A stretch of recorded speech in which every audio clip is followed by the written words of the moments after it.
दोस्तों, खबर यह है कि पाकिस्तान अब मिडिल ईस्ट और ख़ास तौर पर अरब देशों पर अपना मिलिट्री और डिफेंस कंट्रोल कायम करता जा रहा है। सबसे पहले सऊदी अरब के साथ पाकिस्तान ने एक बहुत ही इम्पॉर्टेंट और प्लान से भरा डिफेंस एग्रीमेंट किया, जिसकी चर्चा अभी ठंडी भी नहीं हुई थी कि अब कुवैत ने भी साफ ऐलान कर दिया है कि वो पाकिस्तान के साथ एक ऐतिहासिक डिफेंस एग्रीमेंट करने जा रहा है और इसके बदले में कुवैत हर लेवल पर पाकिस्तान को फाइनेंशियल और डिप्लोमेटिक सपोर्ट देगा। इंडियन डिफेंस एक्सपर्ट्स इस वक्त बहुत ज़्यादा हैरान और परेशान हैं, क्योंकि जैसे ही ये डिफेंस डील पूरी होगी, पाकिस्तान एक तरह से कुवैत के डिफेंस सिस्टम का कंट्रोल संभाल लेगा, बिल्कुल उसी तरह जैसे सऊदी अरब के अंदर सालों से पाकिस्तान की आर्मी और सिक्योरिटी टीम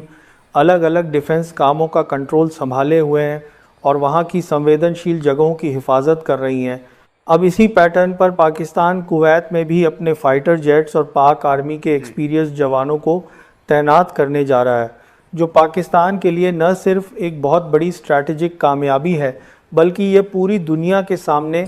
उसकी मिलिट्री पावर साबित करने जैसा है। अब सवाल ये उठता है कि कुवैत ने इतना बड़ा फैसला अचानक क्यों लिया। तो दोस्तों, इसके पीछे हाल ही में हुई ईरान और अमेरिका की भयंकर जंग की स्थिति और बढ़ता हुआ टेंशन का माहौल है। ईरान की तरफ से कुवैत में मौजूद अमेरिकी मिलिट्री बेसेस और एयर बेसेस पर लगातार मिसाइलें दागी जा रही थीं और कुवैत के लीडर्स को ये समझ आ गया था कि अमेरिकी मौजूदगी उनके लिए सिक्योरिटी के बजाय ख़तरे की वजह बन रही है। इसी के बाद कुवैत ने तुरंत इस्लामाबाद से कांटेक्ट किया और पाकिस्तान के सामने एक मजबूत डिफेंस एग्रीमेंट का ऑफ़र रखा। पाकिस्तान ने इस ऑफ़र पर थोड़ा टाइम मांगा, अपनी शर्तों को चेक किया और अब दोनों देश इस ऐतिहासिक एग्रीमेंट पर पूरी तरह राज़ी हो चुके हैं। लेकिन कहानी में असली ट्विस्ट तब आया जब ये बात सामने आई कि कुवैत के अंदर जो अमेरिकी बेसिस मौजूद थे और जिन पर ईरान के हमले हो रहे थे,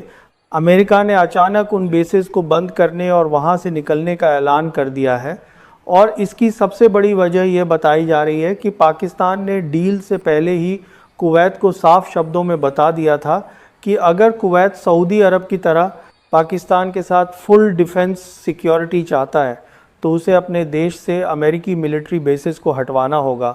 तो अब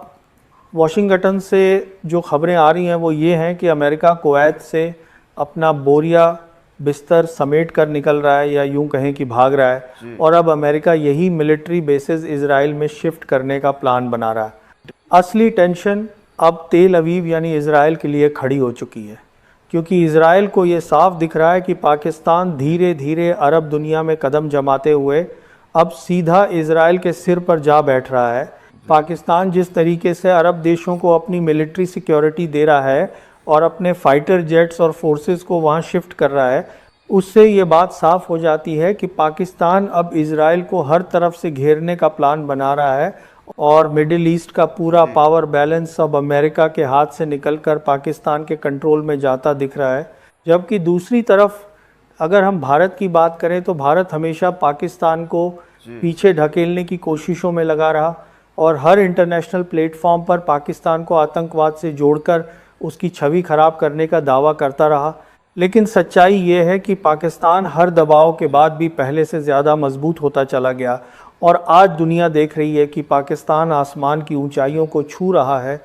भारत के तमाम दावों और डिप्लोमेटिक कोशिशों के बावजूद पाकिस्तान ने न सिर्फ अपनी इकोनॉमिक और मिलिट्री पोजीशन को संभाला है, बल्कि अब वो अरब देशों के साथ बड़े बड़े डिफेंस एग्रीमेंट्स करके पूरे रीजन की सिक्योरिटी का मुख्य सेंटर बनता जा रहा है। जिन अरब देशों पर कभी पश्चिमी ताकतों का दबदबा हुआ करता था, आज वही देश अपनी सुरक्षा के लिए पाकिस्तान की तरफ देख रहे हैं। ग्लोबल एनालिस्ट भी इस बात को मान रहे हैं कि पाकिस्तान की न्यूक्लियर पावर और उसकी अनुभवी आर्मी ही अब मिडिल ईस्ट में असली स्टेबिलिटी ला सकती है। तुर्की से लेकर कुवैत और सऊदी अरब तक जो नया मिलिट्री नेटवर्क तैयार हो रहा है, उसने पश्चिमी मीडिया को भी सोच में डाल दिया है। जो ताकतें कल तक पाकिस्तान को अलग थलग करने की रणनीति बना रही थी, आज उन्हें समझ आ रहा है कि पाकिस्तान को नज़रअंदाज करके मिडिल ईस्ट की कोई भी सुरक्षा नीति तैयार नहीं की जा सकती। भारत के पॉलिसी मेकर्स के लिए ये एक बहुत बड़ा झटका है, क्योंकि जिस रीजन में भारत अपना असर बढ़ाना चाहता था वहाँ अब पाकिस्तान का झंडा लहरा रहा है और ये बात साफ साबित करती है कि इंटरनेशनल लेवल पर पावर का पलड़ा अब पूरी तरह बदल चुका है। और अगर हम डिफेंस के मोर्चे और ग्लोबल पॉलिटिक्स के स्ट्रेटेजिक पॉइंट ऑफ व्यू से और ज़्यादा गहराई में जाकर देखें तो सबसे अहम और बुनियादी बात ये सामने आती है कि पाकिस्तान इंडिया को अपना उतना बड़ा और मेन दुश्मन मानता ही नहीं है जितना बड़ा दुश्मन वो इज़राइल को समझता है, क्योंकि पाकिस्तान की मिलिट्री और पॉलिटिकल लीडरशिप की नज़र में इंडिया के मुकाबले ज़्यादा ख़तरनाक, चालाक और असली ख़तरा इज़राइल है। और हकीकत भी यही है कि पाकिस्तान और इज़राइल के बीच पाई जाने वाली दुश्मनी इतनी ज़्यादा पक्की, गहरी और सीरियस है कि जिसकी मिसाल दुनिया के किसी भी दो देशों के बीच देखने को नहीं मिलती। तेल अवीव की सरकार या इज़राइल का कोई भी लीडर, प्राइम मिनिस्टर या मिलिट्री कमांडर जब कभी भी इंटरनेशनल मीडिया पर या डिप्लोमेटिक लेवल पर पाकिस्तान के ख़िलाफ़ ज़रा सा भी कुछ बोलता है, पाकिस्तान की सिक्योरिटी पर उंगली उठाता है या उसके नए न्यूक्लियर प्रोग्राम और शाहीन मिसाइल प्रोग्राम को टारगेट करने की कोशिश करता है, तो इस्लामाबाद की तरफ से बिना किसी देरी के, बिना किसी फ्लेक्सिबिलिटी के और बिना किसी डर के तुरंत इज़राइल का पूरा वजूद मिटाने और उसे दुनिया के नक्शे से हमेशा के लिए ख़त्म कर देने का बहुत ही आक्रामक, साफ और कड़ा रिएक्शन सामने आता है।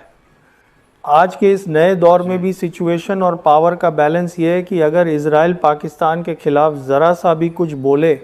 या मामूली सी भी पॉलिटिकल और मिलिट्री गलती करने की कोशिश करे तो बिल्कुल उसी दिन, उसी घंटे और उसी वक्त पाकिस्तान के ताकतवर इंस्टीट्यूशंस की तरफ से तेल अवीव को ये खुली, बहुत ज़्यादा डायरेक्ट और सच्ची धमकी जारी कर दी जाती है कि अगर तुम में ज़रा सी भी हिम्मत है तो खुलकर मैदान में सामने आओ, हम तुम्हें आज ही, अभी और इसी वक्त अपनी पूरी वॉर पावर के साथ हमेशा हमेशा के लिए ख़त्म और तबाह करके रख देंगे। और पाकिस्तान का यही डर, पक्का स्टैंड और डिफेंस प्रेशर वो बेसिक वजह है जिसके सामने ग्लोबल पावर्स और ख़ुद इज़राइल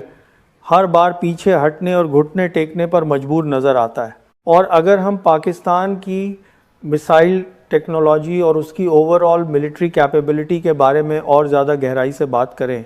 तो हकीकत ये है कि पाकिस्तान ने पिछले कुछ सालों में अपने डिफेंस सिस्टम और मिसाइल प्रोग्राम को इतना ज़्यादा एडवांस्ड, मॉडर्न और मजबूत बना लिया है कि आज उसकी